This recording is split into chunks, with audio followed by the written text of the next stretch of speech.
Getting into goth music is it kind of goes back because there wasn't any such thing as goth music when I was a kid. I grew up in a southern town in South Florida, very redneck, very religious area.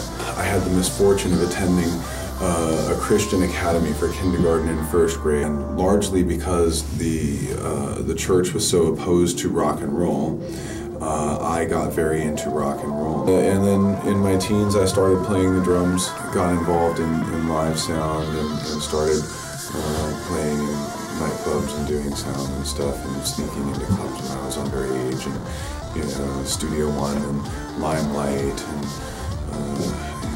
Pyramid and the Bank and stuff like that. Alternative music is usually where the expression of change in the zeitgeist is first to be found.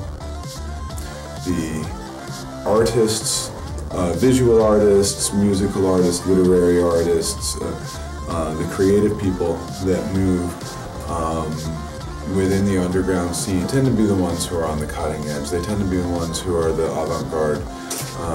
They tend to be the ones who are thinking about what kind of future they want.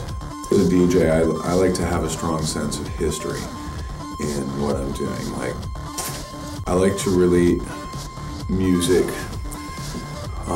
through its context as well as through its key or its rhythm. I've done a couple of thousand events, more than a couple of thousand events in my 13 years as a DJ. I've had a lot of opportunity to explore a lot of different music. Everybody relates to music in their own way.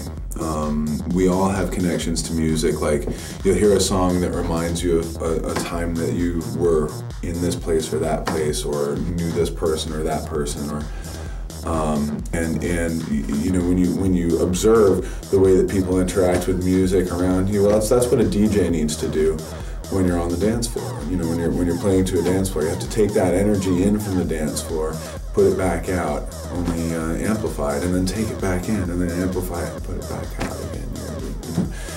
If you're not relating to the audience, you know, you're not doing a good job as a DJ. You know? I'm not a genre DJ. Now, the reason that I don't focus on one particular genre, first of all, it's limiting.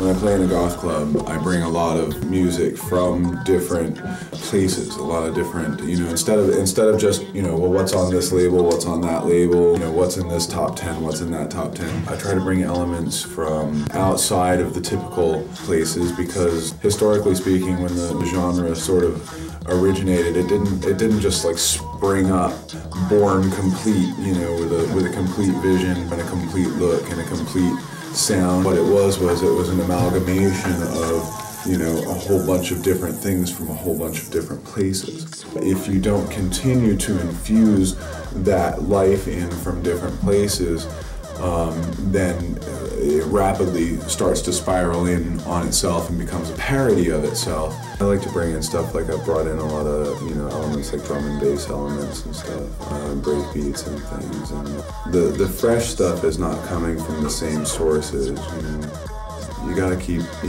digging when you really want to find good fresh stuff. There's all kinds of weird stuff that finds its way into my playlists, you know. I never know what I'm gonna play until I'm playing it anyway. Geeks Forever.